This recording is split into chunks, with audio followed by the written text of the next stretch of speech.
Halo, Assalamualaikum. Ketemu lagi dengan Arti, terima kasih yang sudah klik dan mampir ke video ini. Dalam waktu sebulan, seorang pria di Probolinggo tega memperkosa istri dari sahabatnya sendiri hingga 2 kali. Perbuatan bejat itu dilakukannya di saat sang sahabat atau suaminya sedang tak ada di rumah. Perbuatannya kepergok ketika akan melakukan perbuatan itu yang ketiga kalinya, dan pertumpahan darah pun tak bisa terhindarkan lagi. Begini kisah selengkapnya. Nanang Budianto berusia 21 tahun dan istrinya yang berinisial J berusia 22 tahun ini merupakan warga dusun Gentengan, Desa Leces, Kecamatan Leces, Probolinggo, Jawa Timur. Dari pernikahan mereka, pasangan muda ini sudah dikaruniai seorang anak yang masih balita. Untuk mencukupi kebutuhan keluarganya, Nanang sehari-hari mencari rezeki dengan membuka sebuah kios di Pasar Leces. Di kiosnya tersebutlah Nanang berjualan kain bersama sang istri. Hari pun berlalu, semakin hari Nanang merasa jika istrinya sepertinya mulai kerepotan jika harus membantu berjualan sambil merawat sang anak. Karena itu, Nanang dan sang istri pun lalu sepakat untuk membuka warung kopi di rumahnya yang juga menyediakan layanan wifi. Usaha pun mulai dijalankan dengan hasil yang cukup memuaskan. Setiap hari para remaja setempat banyak yang nongkrong untuk sekedar ngopi maupun menggunakan wifi gratis di rumah Nanang. Namun setiap hari Nanang ini akan tetap pergi berjualan kain di kiosnya, berangkat pagi hari dan pulang saat menjelang sore. Sementara si istri yaitu J tetap di rumah melayani warga setempat yang ingin ngopi sambil menjaga anak balitanya. Nah, salah satu pelanggan tetap di warkop tempat Nanang ini adalah Slamet Widodo, berusia 25 tahun. Slamet Widodo adalah teman sepermainan Nanang sejak kecil. Hanya saja semenjak menikah, Slamet tinggal di Desa Pondok Wuluh, Kecamatan Leces, yang berarti beda desa, namun masih satu kecamatan. Si Slamet ini hampir setiap hari nongkrong dan ngopi, sambil main HP di rumah Nanang. Saking seringnya datang pertemanan antara Nanang dengan Slamet ini pun, semakin hari semakin akrab saja. Bahkan saking akrabnya, Slamet terkadang juga sampai menginap di rumah Nanang ini.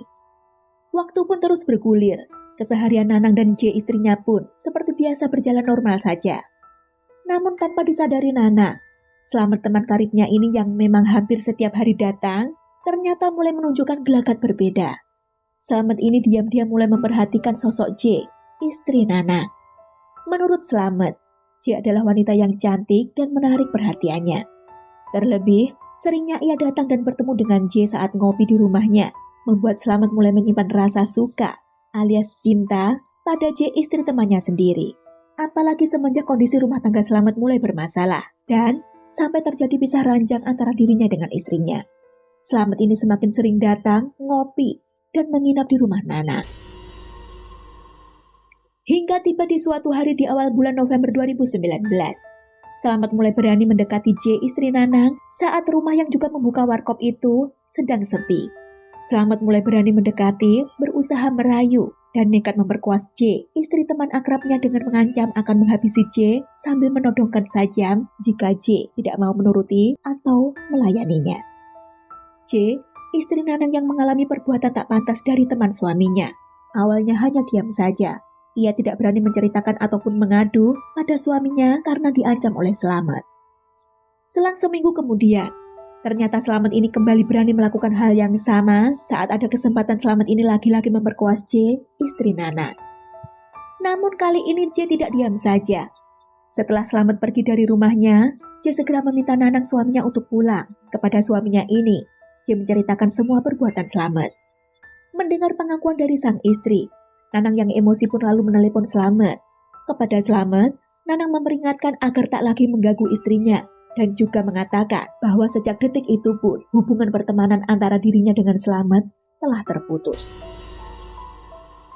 Dan semenjak saat itu pula, setiap hari Nanang akan selalu membawa sebilah sajam berupa celurit saat akan keluar rumah, katanya untuk berjaga-jaga. Hingga tiba di hari Sabtu 23 November 2019, sekitar pukul 8.30 waktu setempat atau pagi hari, Slamet yang sudah lama tak berani datang pun kembali mendatangi rumah Nanang. Sepertinya saat itu Slamet tahu jika Nanang sedang tak ada di rumah. Karena memang kebetulan Nanang pagi itu berpamitan pada istrinya untuk pergi memancing. Kedatangan Slamet pagi itu sebenarnya sudah membuat J ketakutan. Dan begitu Slamet masuk rumah, pria berusia 25 tahun itu langsung mendorong J ke arah sofa di ruang tamu sambil berusaha kembali berbuat tak senonoh. Namun ketika pria itu berusaha membuka baju J, tiba-tiba Nanang datang dan memergoki Slamet yang sudah bertelanjang dada sedang berusaha memperkoas istrinya.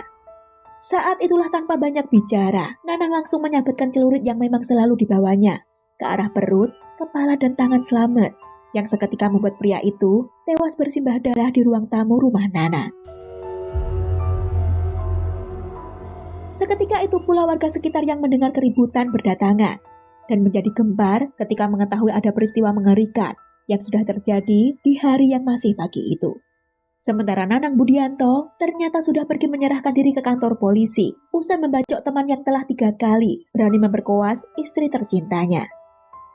Polisi pun segera berdatangan usai menerima pengakuan Nanang atas adanya peristiwa tersebut di rumahnya.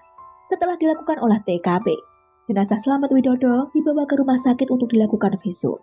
Sedangkan dari pengakuan J, istri Nanang, diketahui fakta jika memang Slamet sebenarnya kerap berlaku tidak sopan padanya. Hanya saja ia berusaha menutupi dari sang suami karena takut terjadi keributan. Hingga saat Slamet berani memperkoasnya pertama kali pun, J masih diam karena diancam. Namun saat Slamet masih berani melakukan yang kedua kalinya, J baru berani mengadu pada sang suami. Hanya saja J tak menyangka jika Slamet masih berani datang dan berusaha melakukan yang ketiga kalinya, padahal sudah diperingatkan oleh Nanang. Sementara dari pengakuan Nanang Budianto pada polisi, ia mengatakan perbuatannya itu atas dasar untuk menjaga kehormatan keluarganya. Nanang menceritakan, pagi itu ia memang berangkat memancing, namun sesampainya di tempat pemancingan, ternyata sangat sepi. Karena itu Nanang tidak jadi, lalu pulang ke rumah. Dan sesampainya di rumah, Nanang melihat sendiri perbuatan temannya itu pada sang istri. Karena itulah ia merasa sakit hati pada teman akrabnya itu, karena sudah berani menginjak-injak harga dirinya berkali-kali, dengan berbuat tak pantas pada sang istri, bahkan hingga 3 kali. Nanang mengaku tidak menyesal sudah menghabisi nyawa teman sepermainannya itu, yakni Slamet Widodo. Atas perbuatannya, Nanang Budianto yang berusia 21 tahun ini dijerat dengan pasal 340 KUHP tentang pembunuhan berencana karena Nanang dinilai sudah merencanakan aksinya itu sebelumnya, yakni dengan mempersiapkan senjata tajam berupa celurit yang digunakannya untuk menghabisi nyawa Slamet Widodo. Dari peristiwa itu, polisi pun bisa mengamankan beberapa barang bukti berupa celurit yang dipakai oleh pelaku, sebilah pisau milik korban Slamet Widodo yang belum sempat digunakannya untuk melawan saat diserang Nanang, juga beberapa barang bukti lain yang ditemukan di TKP. Sementara J, istri Nanang, menyatakan semakin mencintai sang suami setelah nekat menghabisi pria yang telah menodainya. Meskipun sedih sang suami akan dipenjara, namun J merasa senang suaminya itu rela berkorban dan membelanya. Ia berjanji akan menunggu sang suami hingga bebas nanti.